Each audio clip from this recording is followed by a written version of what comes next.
and welcome to EWTN Pro-Life Weekly. I'm your host, Prudence Robertson. Your year in review. We look back at the top pro-life headlines that moved our nation in 2023. First up, after a year of political ping pong on access to abortion pills, the U.S. Supreme Court agrees to take up a case that could save women and children by limiting access to these fatal drugs. A tragic case out of Texas. Pregnant mother Kate Cox sought an abortion after doctors said her baby had a fatal disease. The state Supreme Court denied her case just hours after she left Texas to end the life of her unborn baby. Pro-life O.B.G.Y.N. Dr. Christina Francis reacts. And remembering lives lost. As the year comes to a close, we look back to remember the lives we are fighting for. This summer, we got an exclusive look at a memorial service honoring over 100 unborn children who lost their lives at an abortion facility right here in Washington, D.C.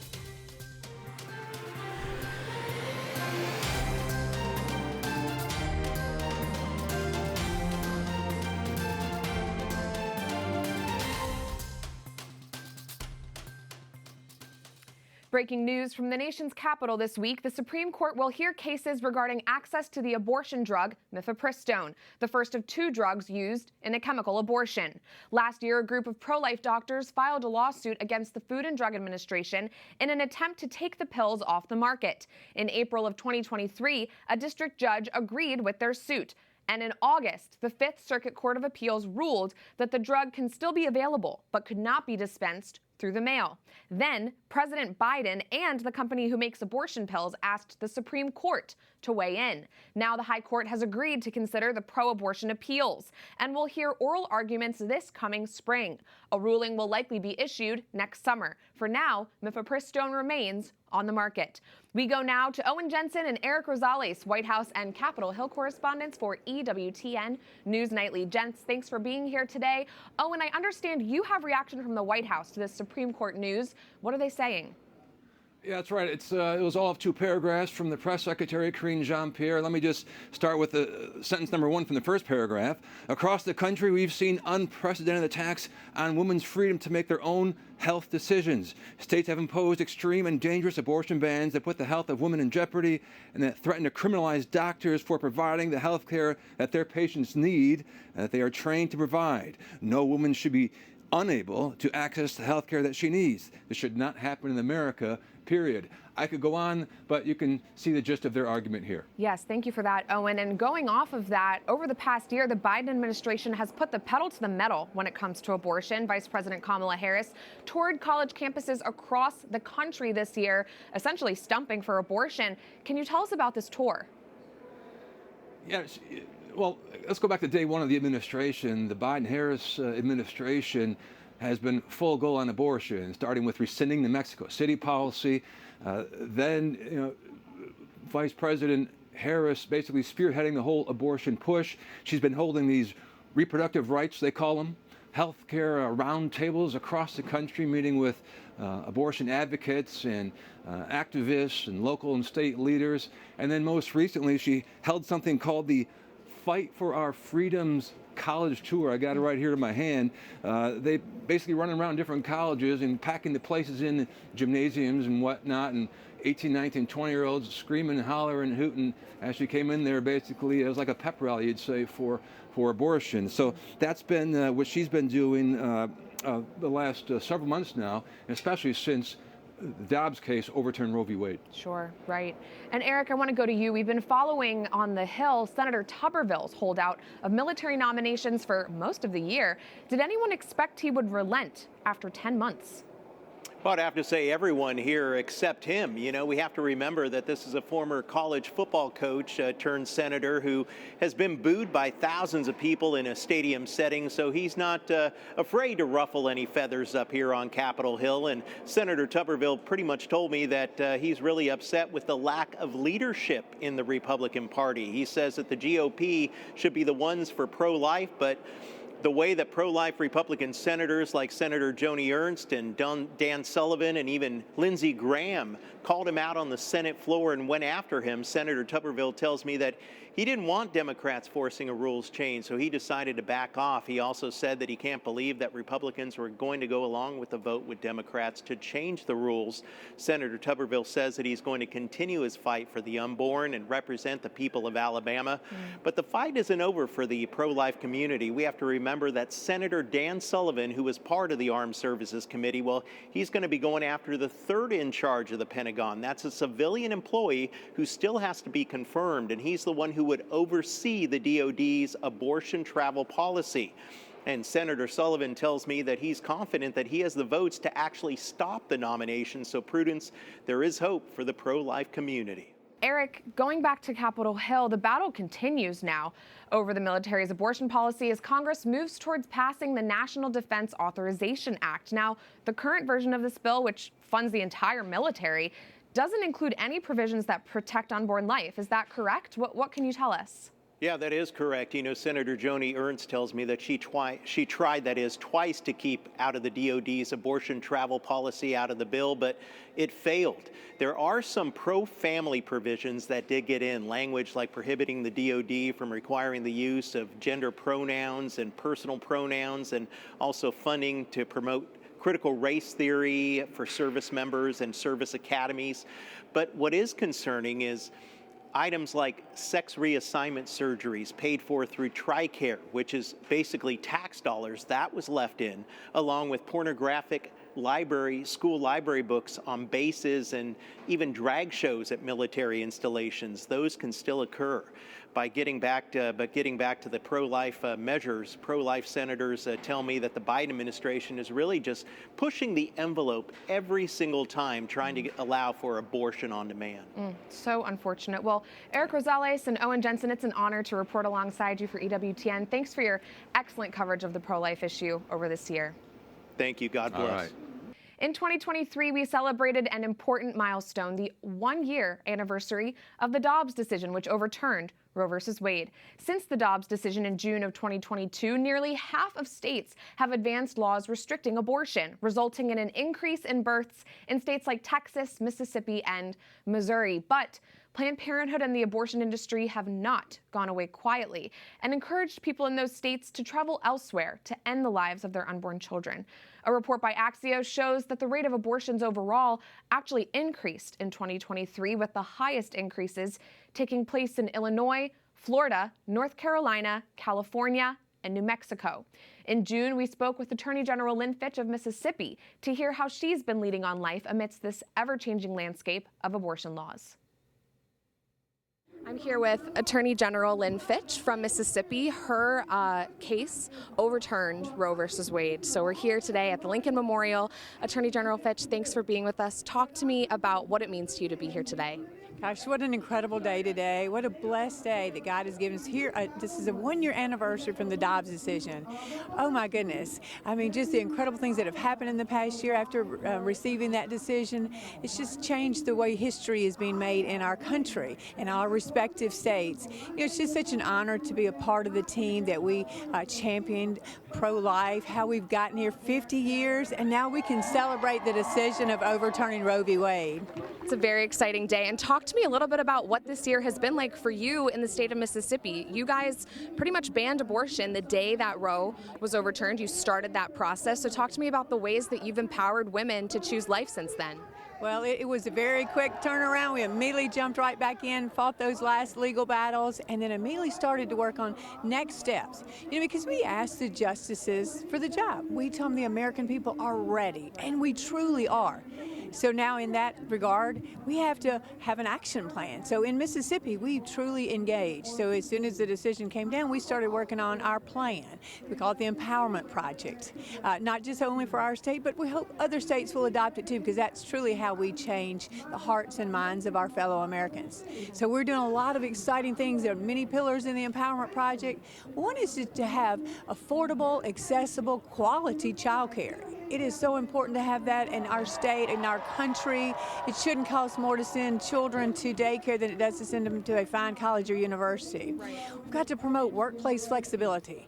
We've got to have the options for young mothers, young women in the workforce, because we don't want to lose them. We want them to continue to be a part of the tapestry of the workforce. Certainly, we've got to enforce child support. It's important that the fathers primarily pay their dollars for their children to empower their children. Again, that's a game changer. We've got to certainly provide resources to our pregnancy centers, to our young mothers, young mothers to be, and upskill them, give them education, provide them the tools for their next steps.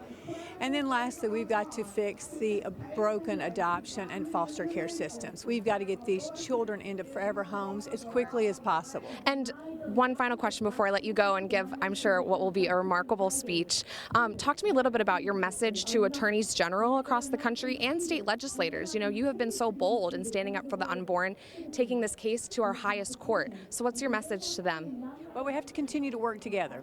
We've been given this incredible opportunity to empower women and to promote life. So it's an action plan. What will we do? As I said, we've got the Empowerment Project. So in our state alone, we've already worked so well with our legislature. I'm so grateful for the work that they've done. They passed a number of tax credits this year for child care, for adoption, for our pregnancy resource centers, which is just amazing. We have been able to streamline the process to get those children into their forever homes. You know, again, thriving, loving families instead of taking such a long time to get there.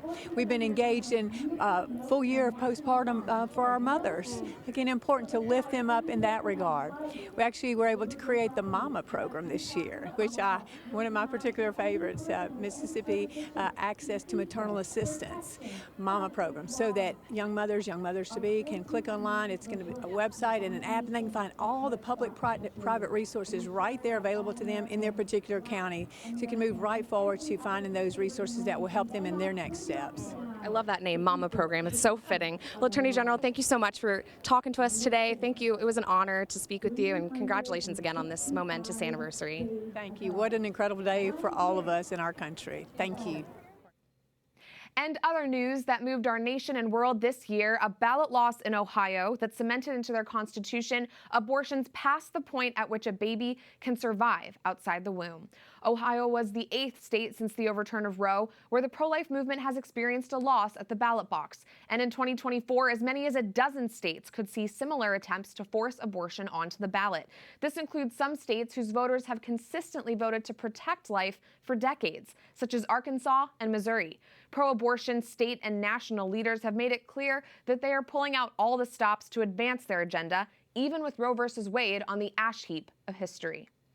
And a joyful story from Europe. This year, the Catholic Church beatified the O.B.G.Y.N, husband Joseph, wife Victoria, and their 7 children, including their newborn baby boy. The Polish family was murdered by the Nazis in 1944 for sheltering several Jewish families in their home. Thousands gathered in southeast Poland in September to celebrate and honor the heroic lives of the O.B.G.Y.Ns. They are the first family in the history of the Catholic Church to be beatified together.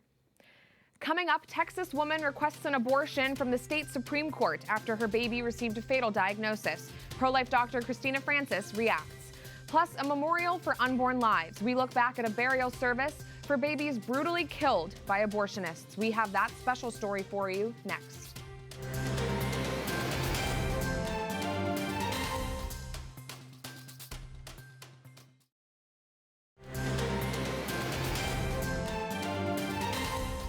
You're watching EWTN Pro-Life Weekly. I'm Prudence Robertson. Welcome back to our program.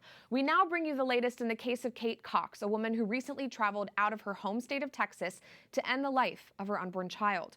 It's a case that raises questions about exceptions to pro-life laws and the role of a doctor in protecting mothers' lives as well as their babies. About 2 weeks ago, Texas mother Kate Cox was given emergency permission by a Texas judge to end her baby's life due to a diagnosis of trisomy 18, a potentially life-threatening degenerative disease that babies sometimes develop in utero. Pro-life Attorney General Ken Paxton appealed to the Supreme Court to block the judge's ruling, stopping Kate's ability to go through with an abortion. And the state Supreme Court agreed. Now, Kate, who has faced some very hard decisions throughout her difficult pregnancy, has traveled out of state to end her child's life. She's encouraged by her pro-abortion doctor, as well as national pro-abortion groups, such as the Center for Reproductive Rights. Throughout 2023, we've seen many women suing state courts, demanding the right to end their children's lives, though they live in states where there are duly enacted laws to protect unborn children. To give us her reaction and to help us unpack this is Dr. Christina Francis, CEO of the American Association of Pro-Life Obstetricians and Gynecologists. Dr. Francis, Thank you so much for being with us. To start, what can you tell me about trisomy 18? This is the disease that Cox's doctor diagnosed her baby with. I'm curious, how much can we know about trisomy 18 when the baby is still in utero? Yeah, well, thank you, Prudence, so much for having me on. And I want to start out by saying that my heart goes out to Mrs. Cox and her husband, and as they go through this very difficult time. The diagnosis of trisomy 18 is one that's often devastating for families when they first learn about it. Trisomy 18 is a chromosomal condition. Many people will have heard of trisomy 21 or Down syndrome. Trisomy 18 is similar in that it involves 3 copies of the 18th chromosome, but it is different from Down syndrome in that its impact on the child is oftentimes more severe. And we know that this is typically a life-limiting condition for that child. However, it is not, as is being portrayed in the media right now, and even in the court filings by Mrs. Cox's lawyers, it is not a uniformly fatal condition. And this is a common misunderstanding, I think, even amongst physicians. So we know based on more recent evidence in the last 10 years or so that when you actually give medical interventions to these children, shockingly or not shockingly, they can survive. And it doesn't mean they survive without impacts on their health. They certainly have mental and physical delays.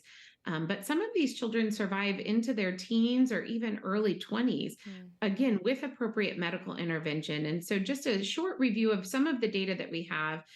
We do know that many of these children, unfortunately, will pass away in utero or shortly after birth.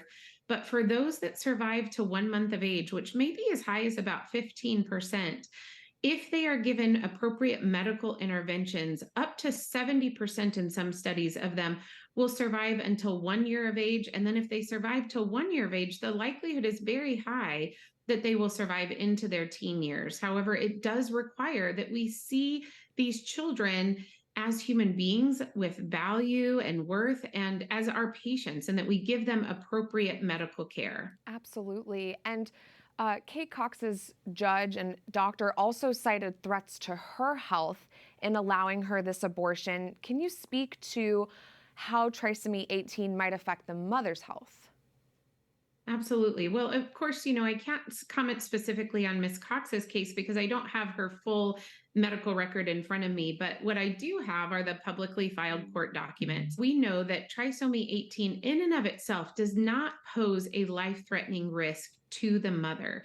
There are certain things that can happen as a result of trisomy 18, such as a demise where the baby passes away in utero. There are many other conditions in pregnancy that cause an increased risk of stillbirth. And if that were to happen, then of course the appropriate intervention at that time would be to either deliver her or do another procedure such as a D&E procedure to remove that baby from her. However, what's set up in the court filing documents is that this right now poses an immediate life-threatening risk to her. However, if that really was the case, then Texas law would have allowed them to go ahead with that separation procedure. And so, when I look at the court documents that talk about, that she has previous C-sections or that she's had gestational diabetes in past pregnancies, these are common conditions that we as qualified board certified OB/GYNs manage all the time in women with who are pregnant, and we maximize their health as well as the health of their baby. Absolutely. And Dr. Francis, I'm curious, if Kate Cox was your patient and you had found out that her child had trisomy 18, what would your advice have been as a pro-life doctor to her? Absolutely. Well, again, I just want to emphasize this is a devastating and heart-wrenching thing for any family to have to walk through. And I have had patients sitting in front of me who have had this very diagnosis or other similar diagnoses for their children. The first thing that I would do is offer my full support to help them emotionally as they process this information. This is not information that any family is expecting to receive when they find out that they are pregnant. The next thing that I would talk to them about is, even though their child has this life-limiting condition, this is still their child, and they should love this child just as they would any other child. And I would help them through, thinking through the process of what this might look like. We do know that for children that have life-limiting diagnoses that we find out about in utero, that families actually do better from a mental health standpoint when we offer them the support of something called perinatal palliative care, where they are given the resources to help walk them through their pregnancy, where their child is treated with dignity and respect, where they are treated with dignity and respect, and where they are given a child at delivery that they can hold and either give appropriate medical interventions to if perhaps the diagnosis is wrong or not as severe as we might have expected, or where they're given an intact child that they can hold and grieve if that child doesn't live for very long. And one important point that I think that needs to be made is also in those court filings, it says that Miss Cox did not want to deliver her baby only to have her baby suffer and be in pain. And of course, no mother, no father wants their child to suffer or be in pain, but that is not the case when the baby is in utero, alive. They're not suffering, they're not in pain. And it does not have to be the case after they're delivered either. We either can provide appropriate medical interventions that will relieve that suffering, or we can provide, when appropriate, comfort measures where we treat their pain. I know that what would cause her baby pain, however, is a procedure that would dismember that child while that child is still alive. And, part of a patient receiving compassionate care that's fully informed is that they understand that that's what's going on. And my concern is that Ms. Cox has not been given this information. Well said. Dr. Christina Francis, thank you for your compassionate takes on all of this. Thanks for joining us today. God bless. Thank you. We end our show this week with a reminder of the children we fight for. This summer, we got an exclusive look at a memorial service honoring the lives of over 100 children who lost their lives to abortion right here in D.C. They were laid to rest at an undisclosed location in West Virginia by members of the group the Progressive Anti-Abortion Uprising, or POW. Some of their members were recently arrested and put in jail after they attempted to rescue more children from abortion this fall. In the new year, we'll have more information for you about their ongoing cases, but for now, we remember the lives we fight for. We now commend these infants, or these unborn, preborn, to that same embrace of love, in the hope that they will rejoice and be happy in the presence of Christ. A group of 9 pro-lifers gathered in a peaceful glade for a sweet yet somber ceremony honoring the lives of these children, assumed to have been killed by abortion. They were buried by Father Bill Kaczynski in this spot on April 1st, 2022, just days after their bodies were found and handed over to Teresa Bukovac. Now, just over a year later, a headstone has been set atop their grave. It was snow, it was sleet, it was rain, but I felt that the babies deserve the honor of being given a burial, and so honored, I think, might be the word. The new headstone reads, "Here lie the mortal remains of 110 human babies of the over 58 million killed in utero by legalized abortion in the United States of America." It also carries the inscription of a quote by Pope St. John Paul II, which reads in part that the prevalence of abortion in society makes humanity more and more incapable of distinguishing between good and evil. Father Bill recited prayers of dedication over the tombstone and spoke with me about why he felt called to ensure these children had a proper resting place. Well, they deserve a burial, again, because they're created in our image and likeness. We just don't throw, in God's image and likeness, we just don't throw such away. As to what the church teaches regarding the souls of the unborn, we don't know. But John Paul II always pointed us toward, and even in speaking of the deceased brothers and sisters who were killed, that we can trust in God's mercy that they are indeed with him. The initial discovery of these babies came as a shock to those throughout the D.C. area. They were given to Bukovac and her colleague Lauren Handy by the truck driver tasked with transporting the babies from Curtis Bay Medical Waste Services. He handed over their remains in a large brown box. We didn't know for sure what was in the box, but we wanted to be prepared. Then Lauren cut open the box. We had a Catholic deacon present. Inside the box, there was a red bag, and she cut open the red bag, and inside were what looked like dozens of tiny turquoise circular plastic cups. And Lauren immediately recognized them as something called whirl packs, which is where they place abortion victims after early abortions. So we knew immediately that what we did have was dead babies. So as we unpacked each of these containers, we logged them, took photos, and set them onto the table. And as we were taking out the smaller containers, we saw in the bottom there was a white, clearish plastic bag.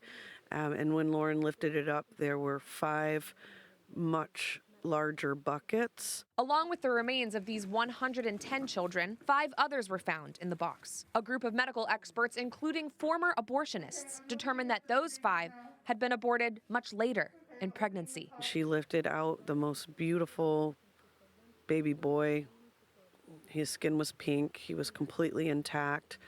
We regularly carry around a 22-week fetal model in our activism, and this baby was so much bigger than that. So we knew immediately we were looking at a baby probably 30 weeks or more. One of the children was still inside its unpunctured amniotic sac, meaning he or she was likely born alive and left to die. Teresa described seeing the burial ground of the younger 110 children as a moment of truth. The truth is here. The truth is buried here on this mountain.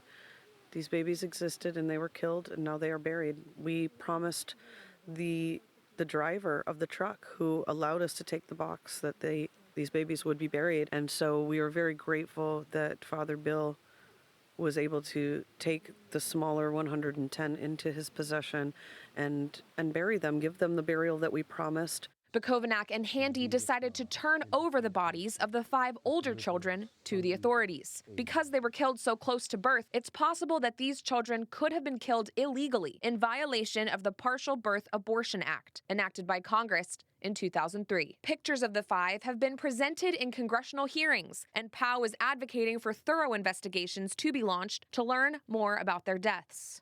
Bukovinak says the burial of their smaller 110 counterparts is a moment that demands even more justice for babies killed by abortion. This is the pathway to a national ban. If we want to end abortion in this country, especially in these later gestational ages, we've got to show who the victims were. And in order to do that, we need to hold their killer accountable, and the American people need to see what is happening. So we're asking members of Congress to do the right thing, to be brave, and to not let this moment pass. We must rescue every day to save the children from the slaughter. That does it for this edition of EWTN Pro-Life Weekly. I'm Prudence Robertson. It's been an honor to spend another year with you, reporting on the greatest human rights issue of our time. Don't forget, you can find us at EWTN Pro-Life on all social media platforms, X, Facebook, Instagram, we're there. And if you're interested in more news from our nation and world, go to EWTN.com/pro-life and sign up for our newsletter, The Pro-Life Pulse. Remember, life is a gift. Your life is a gift. God bless.